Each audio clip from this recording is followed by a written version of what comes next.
Espíritu Santo, fuente de luz, ilumínanos. Salmo 36. Del maestro de coro, de David, el servidor del Señor.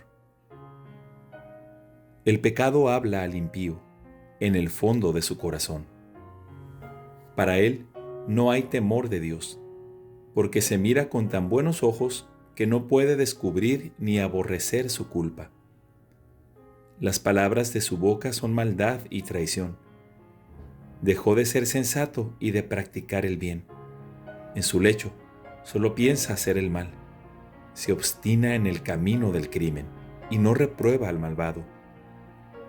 Tu misericordia, Señor, llega hasta el cielo, tu fidelidad hasta las nubes. Tu justicia es como las altas montañas, tus juicios como un océano inmenso. Tú socorres a los hombres y a las bestias. Qué inapreciable es tu misericordia, oh Dios. Por eso los hombres se refugian a la sombra de tus alas. Se sacian con la abundancia de tu casa.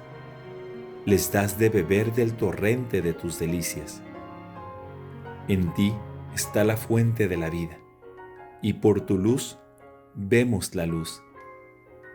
Extiende tu gracia sobre los que te reconocen, y tu justicia sobre los rectos de corazón. Que el pie del orgulloso no me alcance, ni me derribe la mano del malvado. Miren cómo cayeron los malhechores, fueron derribados y ya no podrán levantarse. 365 días al encuentro con la palabra de Dios. Día 75. Del Evangelio según San Lucas, capítulo 14. Un sábado, Jesús entró a comer en casa de uno de los principales fariseos. Ellos lo observaban atentamente. Delante de él había un hombre enfermo de hidropesía. Jesús preguntó a los doctores de la ley y a los fariseos, ¿está permitido curar en sábado o no? Pero ellos guardaron silencio.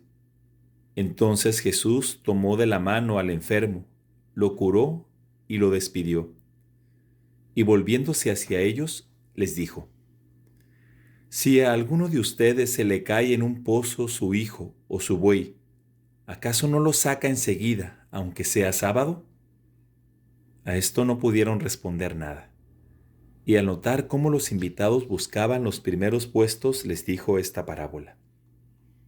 Si te invitan a un banquete de bodas, no te coloques en el primer lugar, porque puede suceder que haya sido invitada otra persona más importante que tú, y cuando llegue el que los invitó a los dos, tenga que decirte, déjale el sitio, y así, lleno de vergüenza, tengas que ponerte en el último lugar. Al contrario, cuando te inviten, ve a colocarte en el último sitio, de manera que cuando llegue el que te invitó, te diga, amigo, acércate más, y así quedarás bien delante de todos los invitados. Porque todo el que se ensalza será humillado, y el que se humilla será ensalzado. Después dijo al que lo había invitado, cuando des un almuerzo o una cena, no invites a tus amigos, ni a tus hermanos, ni a tus parientes, ni a los vecinos ricos, no sea que ellos te inviten a su vez, y así tengas tu recompensa. Al contrario, cuando des un banquete, invita a los pobres, a los lisiados, a los paralíticos, a los ciegos. Feliz de ti, porque ellos no tienen cómo retribuirte, y así tendrás tu recompensa en la resurrección de los justos. Al oír estas palabras, uno de los invitados le dijo, feliz el que se siente a la mesa en el reino de Dios. Jesús le respondió, un hombre preparó un gran banquete y convidó a mucha gente. A la hora de cenar, mandó a su sirviente que dijera a los invitados, vengan, todo está preparado. Pero todos, sin excepción, empezaron a excusarse. El primero le dijo, acabo de comprar un campo y tengo que ir a verlo. te ruego que me disculpes. El segundo dijo, he comprado 5 yuntas de bueyes y voy a probarlos. Te ruego que me disculpes. Y un tercero respondió, acabo de casarme y por esa razón no puedo ir. A su regreso, el sirviente contó todo esto al dueño de casa. Este, irritado, le dijo, recorre enseguida las plazas y las calles de la ciudad y trae aquí a los pobres, a los lisiados, a los ciegos y a los paralíticos. Volvió el sirviente y dijo, Señor, tus órdenes se han cumplido y aún sobra lugar. El Señor le respondió, ve a los caminos y a lo largo de los cercos, e insiste a la gente para que entre, de manera que se llene mi casa. Porque les aseguro que ninguno de los que antes fueron invitados ha de probar mi cena. Junto con Jesús iba un gran gentío, y él, dándose vuelta, les dijo, cualquiera que venga a mí, y no me ame más que a su padre y a su madre, a su mujer y a sus hijos, a sus hermanos y hermanas, y hasta su propia vida, no puede ser mi discípulo. El que no carga con su cruz y me sigue, no puede ser mi discípulo. ¿Quién de ustedes, si quiere edificar una torre, no se sienta primero a calcular los gastos para ver si tiene con qué terminarla? No sea que una vez puestos los cimientos, no pueda acabar y todos los que lo vean se rían de él diciendo, este comenzó a edificar y no pudo terminar. ¿Y qué rey, cuando sale en campaña contra otro, no se sienta antes a considerar si con 10,000 hombres puede enfrentar al que viene contra él con 20,000? Por el contrario, mientras el otro rey está todavía lejos, envía una embajada para negociar la paz. De la misma manera, cualquiera de ustedes que no renuncie a todo lo que posee, no puede ser mi discípulo. La sal es una cosa excelente, pero si pierde su sabor, ¿con qué se la volverá a salar? Ya no sirve ni para la tierra, ni para abono. Hay que tirarla. El que tenga oídos para oír, que oiga.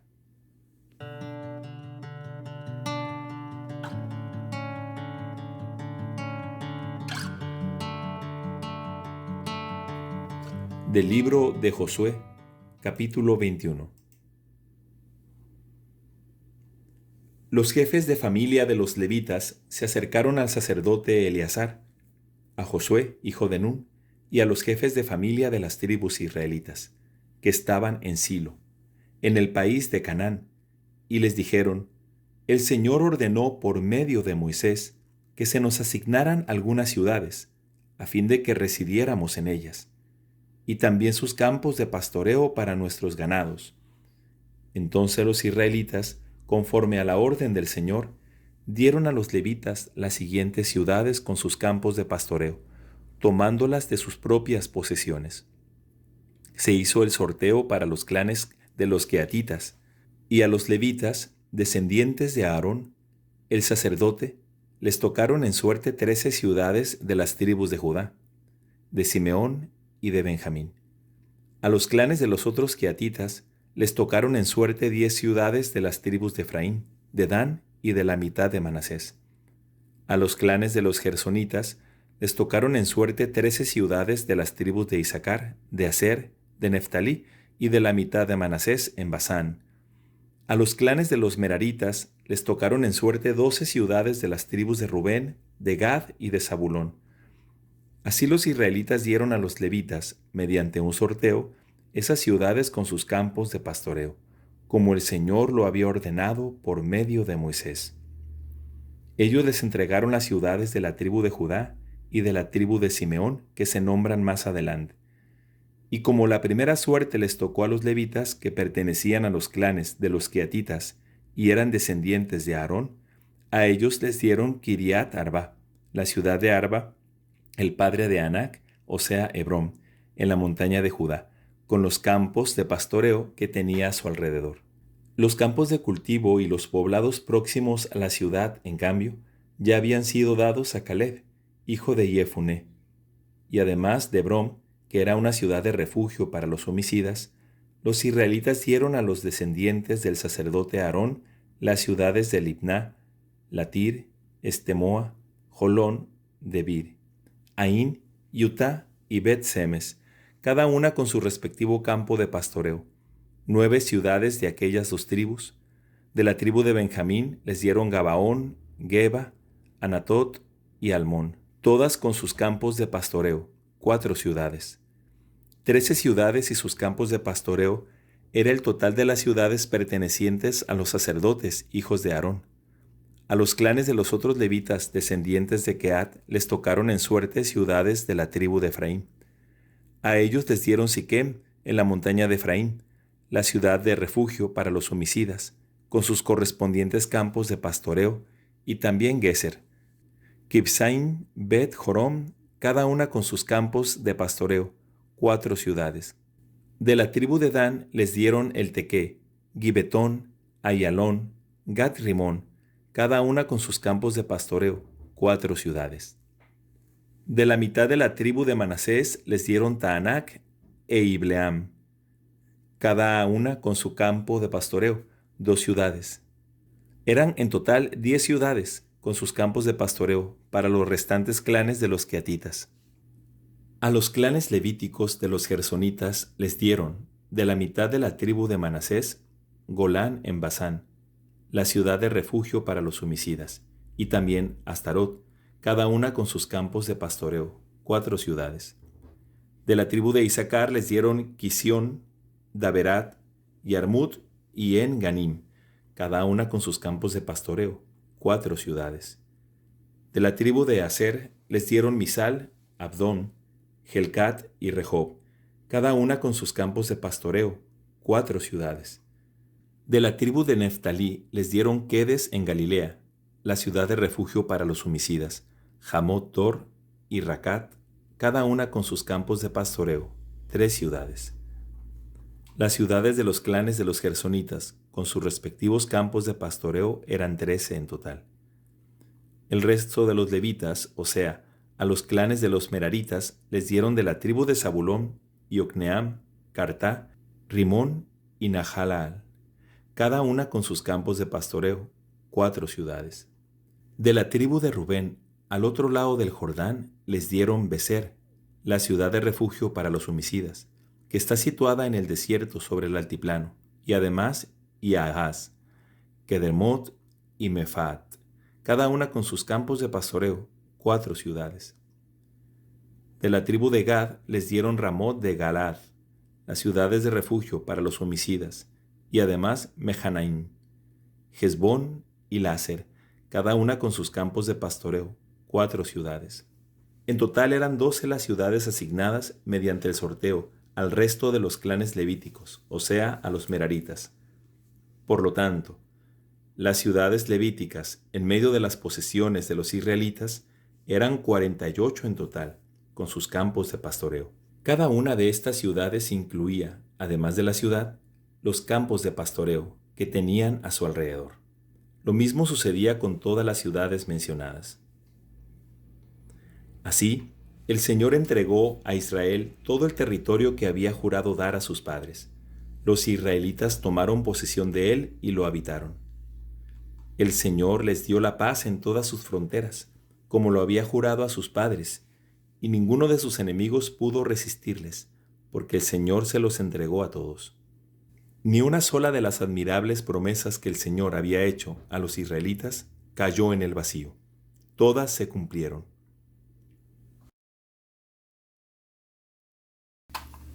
Del libro de Josué, capítulo 22. Entonces Josué convocó a los rubenitas, a los gaditas y a la mitad de la tribu de Manasés, y les dijo: Ustedes han observado íntegramente las órdenes que les dio Moisés, el servidor del Señor, y me han obedecido en todo lo que les mandé. No han abandonado a sus hermanos durante el largo tiempo transcurrido hasta el día de hoy, y han permanecido en la observancia del mandamiento del Señor su Dios. Ahora sus hermanos han obtenido el descanso que les concedió el Señor su Dios, conforme a la promesa que Él les había hecho. Por lo tanto, regresen a sus campamentos, al territorio que les pertenece, a esa tierra que Moisés, el servidor del Señor, les dio al otro lado del Jordán.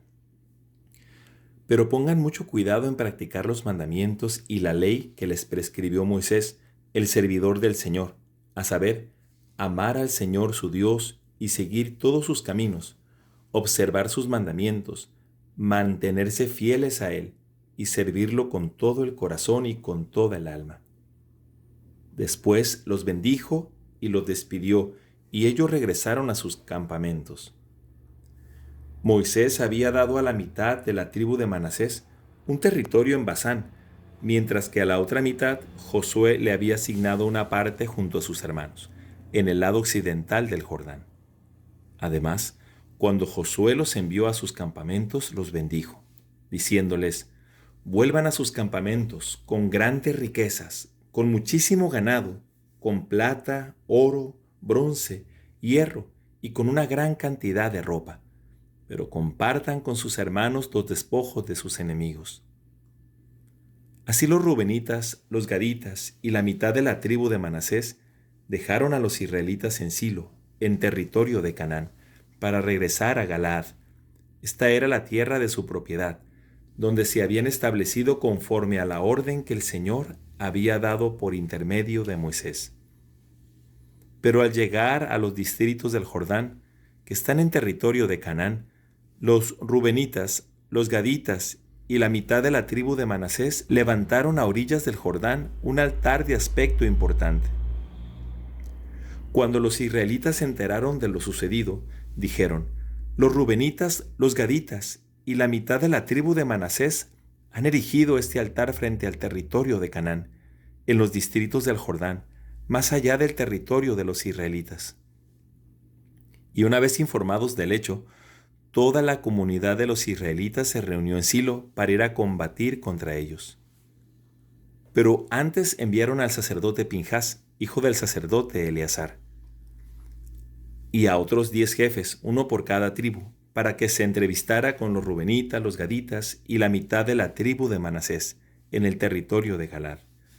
Todos ellos eran jefes de familia en los clanes de Israel. Cuando llegaron a Galaad, donde estaban los rubenitas, los gaditas y la mitad de la tribu de Manasés, les hablaron en estos términos: toda la comunidad del Señor dice lo siguiente: ¿cómo se explica esta infidelidad que ustedes han cometido contra el Dios de Israel al erigir un altar? Así ustedes hoy se han apartado del Señor y se han rebelado contra Él. ¿No teníamos bastante con el delito de Peor, del que todavía no estamos purificados y por el cual se desencadenó aquella masacre contra la comunidad del Señor? Hoy, ustedes se han apartado del Señor, y si hoy se rebelan contra Él, mañana Él se irritará contra toda la comunidad de Israel. Si la tierra que le pertenece es impura, pásense a la tierra que pertenece al Señor, donde reside su morada, y establezcanse entre nosotros. Peor no se rebelen contra Él, ni nos hagan cómplices de la rebeldía de ustedes, erigiendo un altar del Señor nuestro Dios. Cuando Acán, hijo de Serach, cometió una infidelidad respecto del anatema, ¿acaso la ira del Señor no alcanzó a toda la comunidad de Israel? No fue él solo el que murió por su delito. Los rubenitas, los gaditas y la mitad de la tribu de Manasés respondieron a los jefes de los clanes de Israel: el Dios de los dioses, el Señor, lo sabe perfectamente, y que también lo sepa Israel, si ha habido de nuestra parte rebelión contra el Señor o infidelidad hacia Él, que Él no nos salve en este día. Si nos construimos un altar para alejarnos del Señor o para ofrecer en él holocaustos, oblaciones y sacrificios de comunión, que el mismo Señor nos pida cuenta. En realidad, lo hicimos por temor, pensando que el día de mañana los hijos de ustedes podrían decir a los nuestros: ¿qué tienen que ver ustedes con el Señor, el Dios de Israel? Rubenitas y gaditas, el Señor ha puesto un límite entre nosotros y ustedes, el Jordán. Por lo tanto, ustedes no tienen parte con el Señor, y de esa manera sus hijos, apartarían a los nuestros del temor del Señor. Entonces resolvimos construir este altar, no para ofrecer holocaustos y sacrificios, sino para que esté como testigo entre nosotros y ustedes, y también entre nuestros descendientes, de que rendimos culto al Señor en su presencia, con nuestros holocaustos, nuestras víctimas y nuestros sacrificios de comunión. Así, el día de mañana, los hijos de ustedes no podrán decir a los nuestros: ustedes no tienen parte con el Señor. Por eso pensamos que si algún día nos llegan a hacer ese reproche a nosotros o a nuestros descendientes, les podremos responder: miren la figura del altar del Señor que hicieron nuestros padres, no para ofrecer holocaustos y sacrificios, sino para que esté como testigo entre nosotros y ustedes. Lejos de nosotros, entonces, el deseo de rebelarnos contra el Señor o de querer apartarnos de Él, erigiendo un altar para ofrecer holocaustos, oblaciones o sacrificios, fuera del altar del Señor nuestro Dios, que está delante de su morada. Cuando el sacerdote Pinjas, los jefes de la comunidad y los jefes de los clanes de Israel escucharon las palabras que les dijeron los rubenitas, los gaditas y la mitad de la tribu de Manasés, quedaron conformes. Pinjas, el hijo del sacerdote Eleazar, les respondió: ahora reconocemos que el Señor está en medio de nosotros, porque ustedes no han cometido esa infidelidad contra Él.